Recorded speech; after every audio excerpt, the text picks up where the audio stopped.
Hello, so today I will be talking about a cake recipe. It's an eggless cake recipe that I tried for the first time in 2018. This book and this rather much used stained page that you can see is a book of mine from ninth grade when I learned baking for the first time. In 8th grade, we learned, my school friends and I learned how to make Indian and continental food recipes, and in ninth it was all about baking squashes, jellies and jams, biscuits too, bread rolls. All these were the things that we learned in ninth grade. From ninth grade onwards, I was hooked to baking, especially making cakes. So I have tried all kinds of cakes, and by the time I was in 11th grade, I was ace at it, and I would make cakes regularly for friends in college, and also for my neighbors or any party that my siblings and I had at home, or anybody's birthday, New Year's, Christmas. You never know. When there was a need for a cake, I was always there to make it. But bread was my motto. Every time I tried it, it used to fall flat, it used to not rise, and it used to be a fiasco. However, my parents used to get fired that you cannot take so much of flour and then waste it, so you only eat what you cook. And I would make it in, I would pull it out into small bits, boil it with milk, and then make some kind of a pudding out of it. And then I had this young neighbor of mine who was my uh, very loyal taster. So she and I would sit and finish a bit of it, rather most, three-fourths of it, and then we would throw the rest. After a point, I stopped trying to make bread till this year when I tried making whole wheat bread and it turned out relatively okay. My kids loved it. The aroma was superb. Of course, I started using organic products from 2008, Jan 2018. Again, my son had met with a small accident sort of a thing. I mean, he had hurt his knee during football practice in 2017 May, and I was in the process of running around over here, finishing my work in India before leaving. And it happened just 2 days before we were supposed to leave. He iced his leg, and it was fine, so I really didn't think much about it. Once we went to Bahrain, and he started his professional training every day after school. On the fourth day, his leg had a pretty scary looking swelling, and immediately went to the doctor.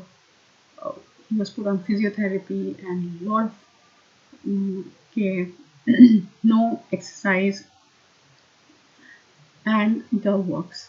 Didn't heal with physiotherapy and all the rest, so we had to go for the next step, and that was MRI.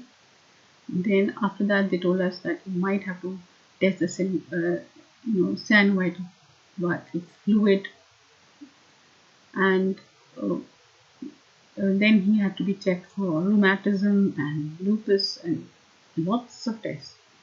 We came for a holiday to India in 2017 November, and I took him to the orthopedic I used to go when I had met with an accident. And here in India, we tested the synovial fluid, and it came out clear with no uh, problems and no major disease illness.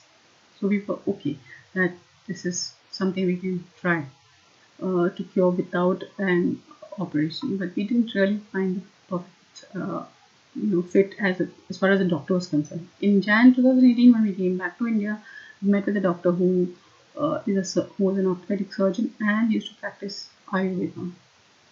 So he put my son on to um, all kinds of herbal oils and rest and massage and swimming, etc.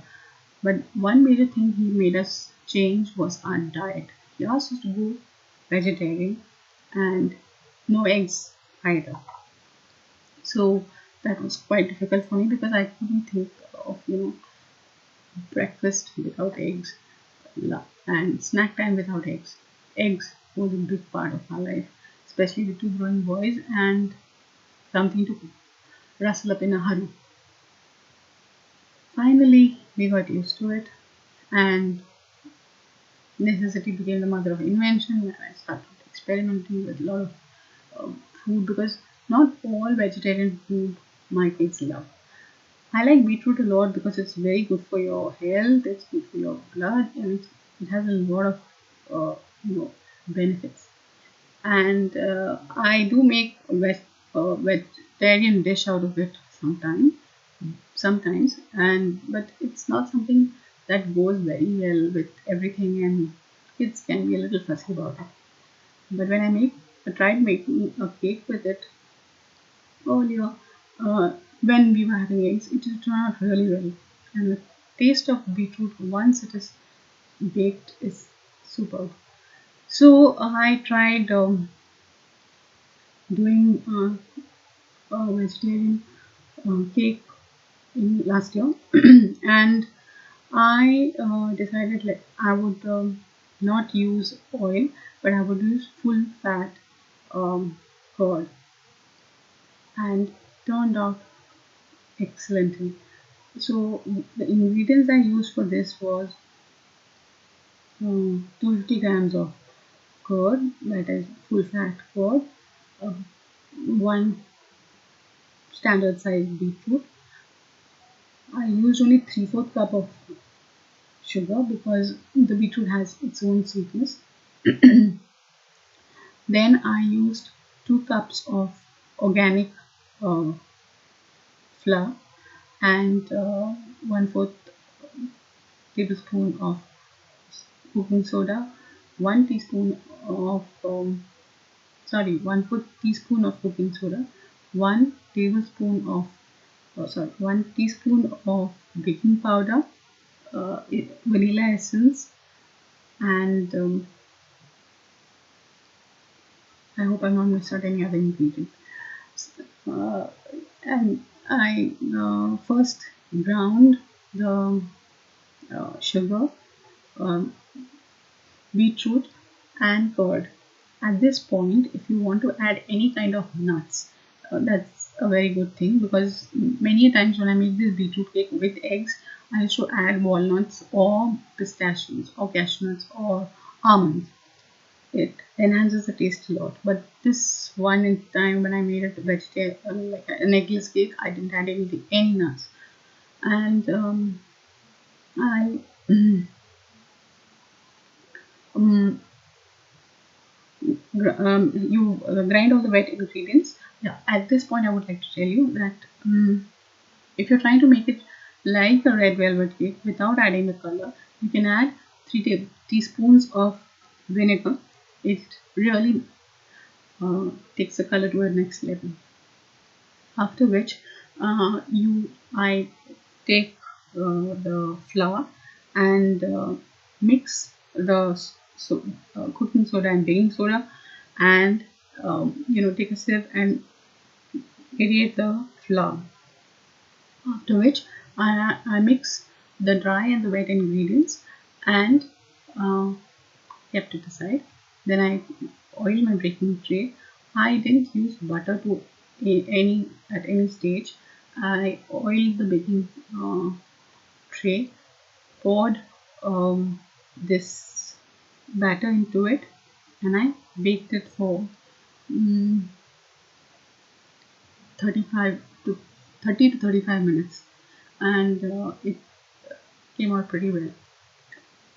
And for once, the cake got over in no time. Another thing I would like to say here is to maintain the color of the cake on the top. When I start baking the cake, I I keep the temperature at 180 degrees, and I do not use both the heating elements. I only use the bottom heating element, and once the cake starts rising well and reaches a particular level, then I turn on the top uh, heating wire or grill or whatever you call it. And before the cake is fully done, I switch off the top heating element. So I only give it heat from below. This ensures that the cake retains its pink color and it tastes really nice. I mean, the taste doesn't matter.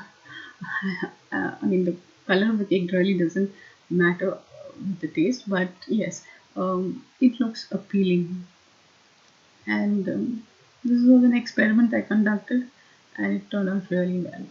So much so that my son always calls my kitchen the laboratory, and he says I'm a scientist who's experimenting with food out there.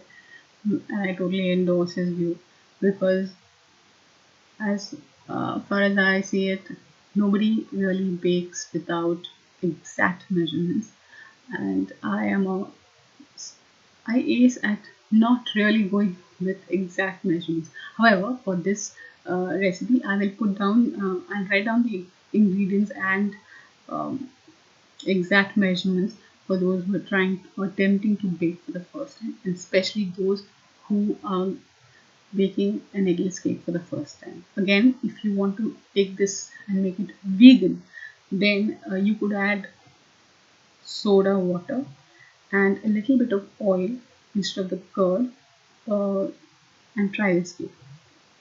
I think one of these days I will also try that and make a vegan cake.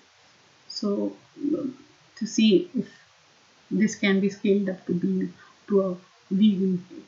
And my elder one is very pro vegan, but the younger one is very pro sushi kind. So I have, if you have two kids, rest assured they will be not falling out for in all their tastes at least, or in all aspects of their taste. So all matters with regarding to taste. So thank you for watching and listening. I hope you like this recipe and I hope you try it out. Do let me know in the comments if you try this recipe out and it turns out well. Thank you.